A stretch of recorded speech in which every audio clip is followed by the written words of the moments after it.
దేవుని నామానికి కృతజ్ఞతాస్తుతులు చెల్లిస్తూ ఉన్నాను.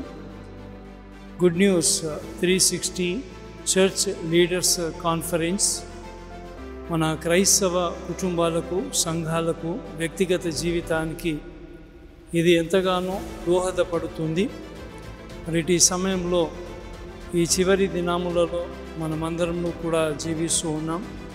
ఆత్మీయమైన లేమి లేకుండా ఈ కాన్ఫరెన్స్లో రోమియోలకు రాసిన పత్రికపై అక్టోబర్ 9, 10, 11, 12 4 దినములు రోమియోలకు రాసిన పత్రికపై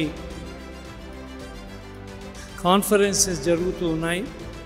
కాబట్టి ఈ కాన్ఫరెన్స్ మన వ్యక్తిగత జీవితానికి ఎంతో దోహదపడుతుంది.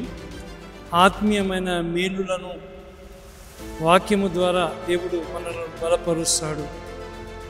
మరియు ఈ 4 దినముల కాన్ఫరెన్స్లో మీ అందరినీ ప్రేమపూర్వకమైన ఆహ్వానాన్ని తెలియజేస్తూ ఉన్నాను. మరి ప్రత్యేకంగా విశాలమైన చాలా చక్కటి వాతావరణంలో ఏకాంతముగా రోమియోలకు రాసిన పత్రికపై మనం ధ్యానం చేయడం ఇది మనకెంతో ఆశీర్వాదకరముగా భావిస్తూ ఉన్నాను. ఇందు నిమిత్తమై రెవరెండ్ డాక్టర్ జయశేఖర్ గారికి, రెవరెండ్ డాక్టర్ బిల్లీ జడ్సన్ గారికి దేవుడు అనుగ్రహించిన ఆ గొప్ప దర్శనం ప్రతి క్రైస్తవ బిడ్డ దేవుని వాక్యంలో ఇంకను కూడా బలపడాలి. అబద్ధ బోధకులలో నుండి, అబద్ధ బోధల నుండి వారు తాము కాపాడుకోవాలని దేవుడు వీరికి దర్శనాన్ని ఇచ్చాడు. మరి ఈ సమయంలో ఈ 4 దినములు సమాధాన సదన్ షామీర్పేట్లో చక్కటి వాతావరణం ఇక్కడ వీరు నిర్వర్తిస్తూ ఉంటుండగా ఈ 4 దినముల కాన్ఫరెన్స్లో మనం సద్వినియోగం చేసుకొని మనం ఎంతగానో ఆత్మీయంగా బలపడాలని నా యొక్క ప్రార్థన అయి ఉన్నది.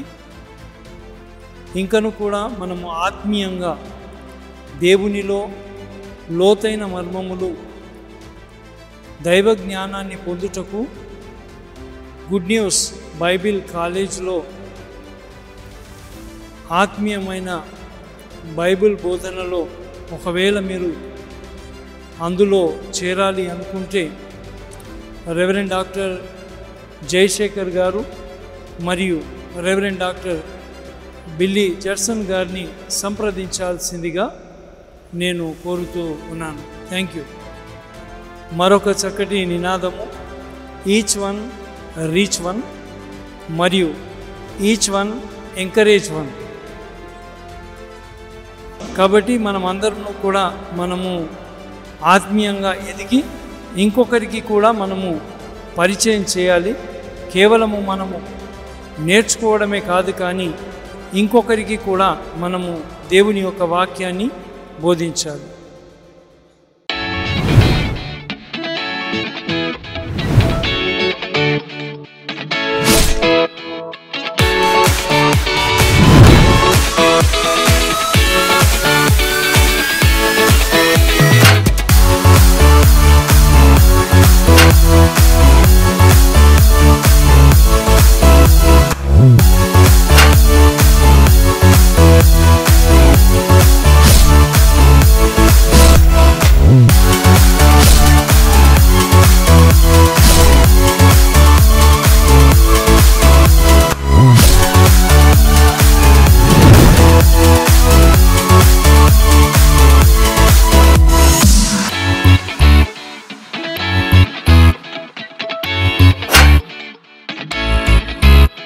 Yeah.